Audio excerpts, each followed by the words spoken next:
semuanya, kembali lagi dengan aku Elsa Rolina Purba. Di sini aku akan membahas tentang materi manajemen kurikulum dan pembelajaran. Manajemen kurikulum dan pembelajaran. Manajemen kurikulum adalah proses perencanaan, pelaksanaan, evaluasi, dan pengembangan kurikulum agar sesuai dengan kebutuhan pendidikan. Sedangkan manajemen pembelajaran ialah mengelola seluruh aspek kegiatan belajar mengajar, termasuk strategi, metode, dan asesmen, agar tercapai hasil belajar yang optimal. Komponen manajemen kurikulum. Yang pertama, perencanaan kurikulum, menentukan tujuan pembelajaran, menyesuaikan dengan standar pendidikan nasional dan kebutuhan peserta didik, serta menyusun silabus dan RPP, yaitu rencana pelaksanaan pembelajaran. Yang kedua, implementasi kurikulum, menggunakan metode dan strategi pembelajaran yang sesuai, serta mengintegrasikan teknologi dalam pembelajaran, kemudian melaksanakan evaluasi berkala terhadap efektivitas kurikulum.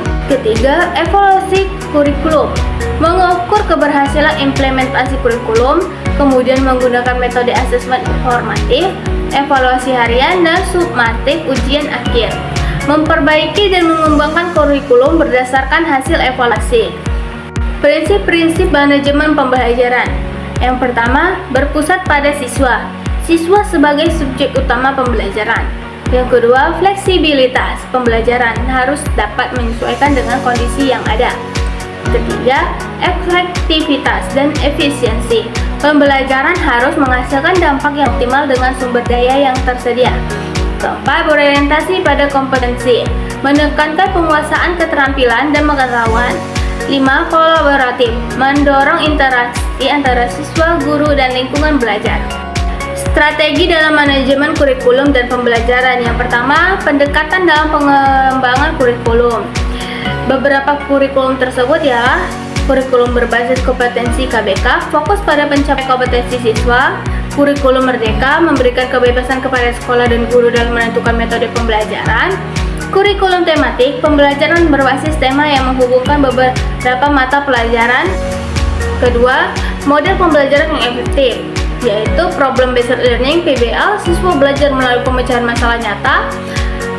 Kedua, project based learning (PJBL), siswa membuat proyek yang berkaitan dengan materi pelajaran. Ketiga, blended learning, kombinasi pembelajaran daring dan tatap muka. Keempat, cooperative learning, pembelajaran berbasis kerjasama kelompok. Tantangan dalam manajemen kurikulum dan pembelajaran. Yang pertama, perubahan kebijakan pendidikan. Kurikulum sering diperbarui sehingga guru dan sekolah harus beradaptasi. Kedua, kesulitan dalam evaluasi pembelajaran. Sulit mengukur efektivitas pembelajaran secara menyeluruh. Ketiga, kesiapan guru dan siswa. Tidak semua guru siap dengan metode pembelajaran baru dan siswa memiliki kemampuan belajar yang beragam. Keempat, keterbatasan sarana dan prasarana. Tidak semua sekolah memiliki fasilitas yang memadai. Kelima, integrasi teknologi. Belum semua sekolah bisa memanfaatkan teknologi dalam pembelajaran. Jadi kesimpulannya ialah manajemen kurikulum dan pembelajaran yang baik dapat meningkatkan kualitas pendidikan dengan perencanaan yang matang, pelaksanaan yang efektif, dan evaluasi yang berkelanjutan.